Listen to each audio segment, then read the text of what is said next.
Hello friends, welcome to Easy Legal Talks with Advocate Vikas Kumar Sangwan। आज CET 2023 का जो cancellation का matter था, हाई कोर्ट के अंदर अंकुर सिद्धार्थ जी के उस मैटर की आज लिस्टिंग जो है वो ऑनरेबल जस्टिस HS सेठी जी की कोर्ट में हुई थी। और इस मैटर के अंदर honourable court has issued the notice to the HSSC and state of Haryana.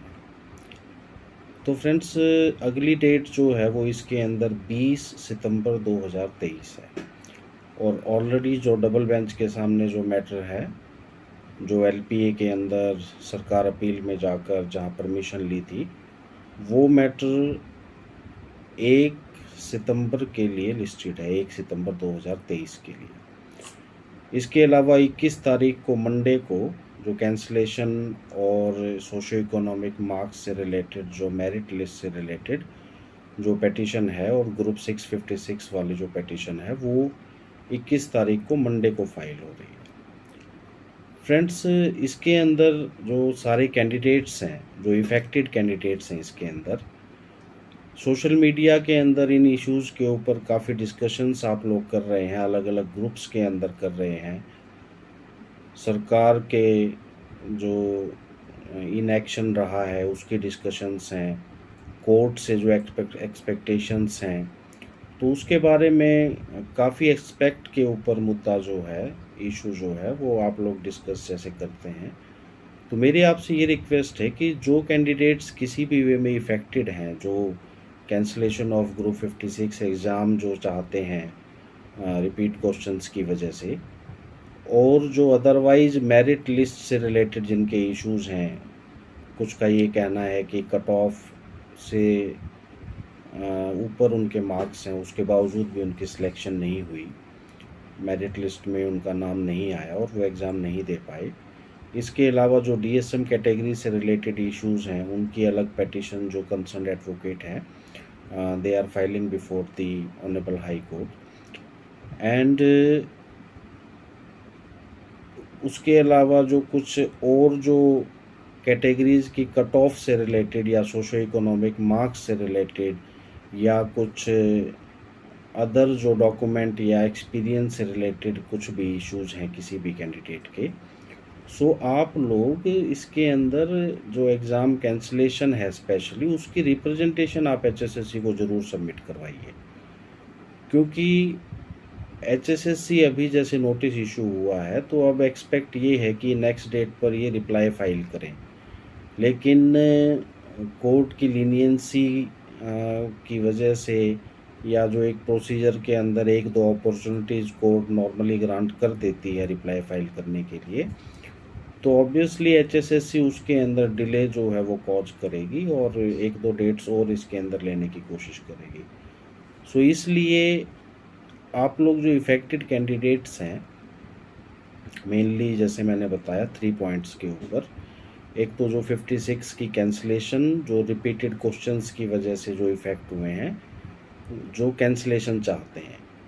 दूसरे, जो मेरिट लिस्ट के अंदर अपने आप को एलिजिबल मानते हैं, कोई डॉक्यूमेंटेशन कंसिडर ना होने की वजह से या कोई क्लेम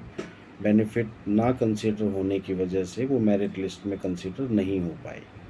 और तीसरा, जो ऐसे मेरिटोरियस कैंडिडेट जो अदरवाइज़ कट ऑफ से ज़्यादा मार्क्स हैं और उनका जो है एग्ज़ाम की अपॉर्चुनिटी उनको नहीं मिल पाई। आप लोग अपनी अपनी जो रिप्रेजेंटेशन है अपनी लैंग्वेज के अंदर, वो HSSC को उनके ईमेल ID के ऊपर आप सेंड करें।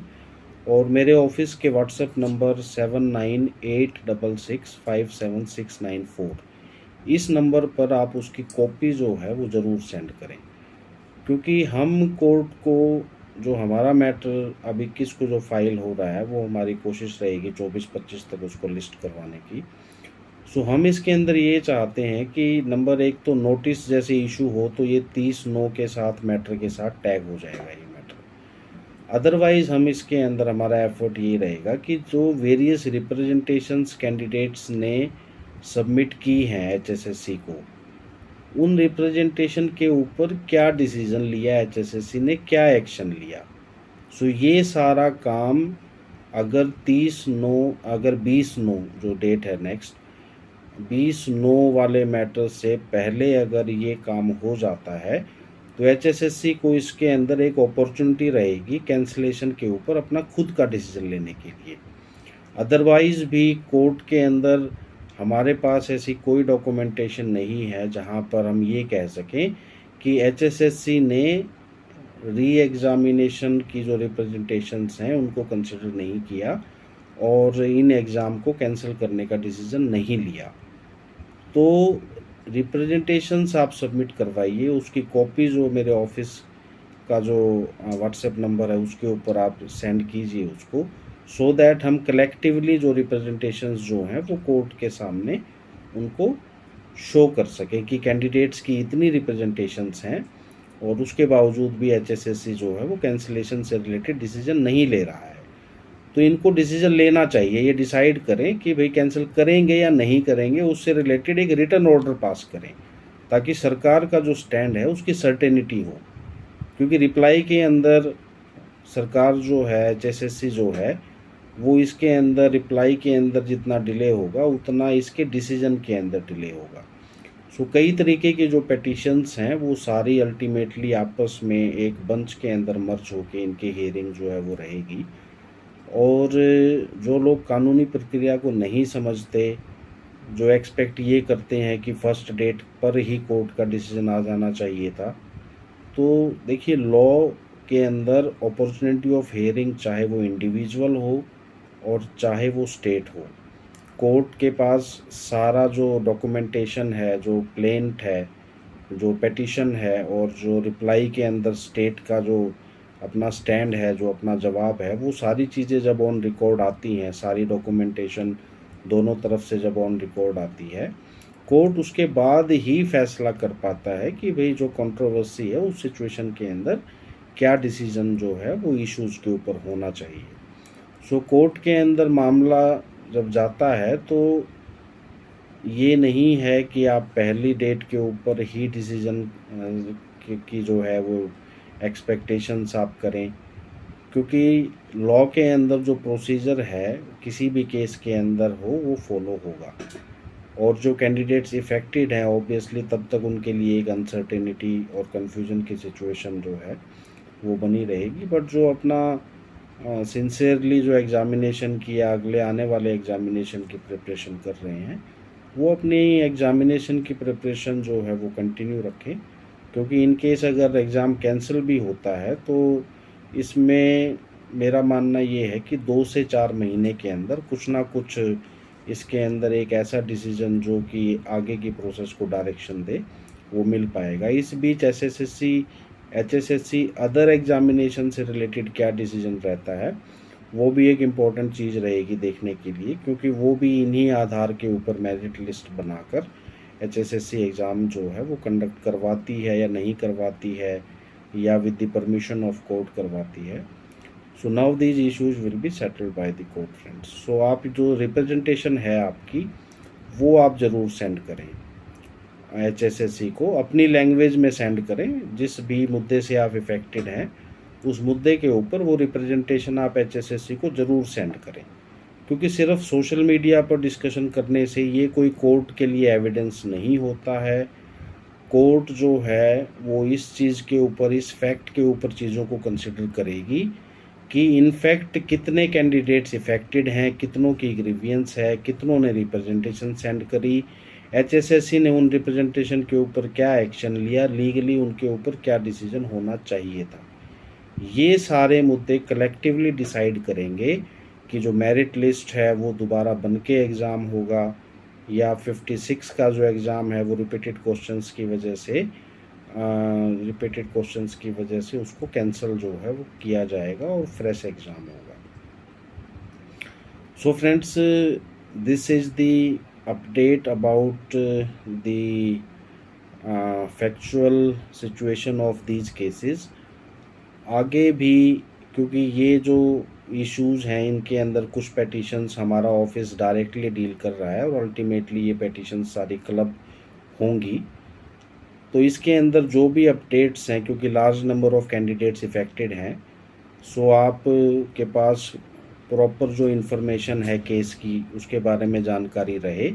सो मेरी कोशिश रहेगी कि जब भी कोई इम्पोर्टेंट अपडेट होगा मैं आप लोगों के साथ उस चीज़ को शेयर करूँ। और डायरेक्टली आप नोटिफिकेशन अपने मोबाइल पर रिसीव करने के लिए आप इसको इजी लीगल टॉक्स जो प्लेटफॉर्म है इसे आप सब्सक्राइब करें और अपने फ्रेंड्स के साथ इसको शेयर करें, क्योंकि हम जो इश्यूज़ हैं, जो ऑनगोइंग सिचुएशंस हैं, उनसे रिलेटेड कई मैटर्स हैं जिनके ऊपर लेटेस्ट अपडेट्स जो इफ़ेक्टेड कैंडिडेट्स हैं उनके साथ शेयर करते हैं। सो कोई भी ऐसा इम्पोर्टेंट अपडेट हो या कोई ऐसा मैटर हो जिससे आप इफ़ेक्टेड हैं, आप उन कंसर्न को हमारे साथ कमेंट के थ्रू या फिर ऑफिस के व्हाट्सएप नंबर पर मैसेज के थ्रू आप शेयर कर सकते हैं। सो friends, that's all for today and I hope that you have understood the situation. और कैंडिडेट्स जो है वो अब स्टेप लेंगे कि एचएसएससी को अपनी रिप्रेजेंटेशन जो है वो सेंड करेंगे, और उस रिप्रेजेंटेशन की जो कॉपी है वो मेरे ऑफिस के ईमेल आईडी के ऊपर आप ज़रूर सेंड करें, सो दैट हमारे पास एक कोर्ट में बताने के लिए एक डाटा हो और डाटाबेस हो, रिप्रेजेंटेशंस की कॉपी हो कि इतनी सारी रिप्रेजेंटेशंस हैं, उसके बावजूद भी जो एचएसएससी जो है वो इनके ऊपर कोई डिसीजन नहीं ले रहा है। सो ये सारी प्रक्रिया हमारी कोशिश है कि 20/9/2023 जो आज के मैटर में डेट लगी है उससे पहले कोर्ट के थ्रू इन रिप्रेजेंटेशन से रिलेटेड कोई डायरेक्शन हो, ताकि एचएसएससी का जो स्टैंड है, डॉक्यूमेंट्री स्टैंड जो है, डिसीजन जो है, वो हमारे सामने आ सके कि एचएसएससी इन सिचुएशंस के अंदर इतनी सारी प्रैक्टिकल प्रॉब्लम्स होने के बाद और क्वेश्चंस की रिपीटेशंस के ग्राउंड के ऊपर क्या डिसीजन लेती है। So friends, that's all for today. Will meet you again with the further updates.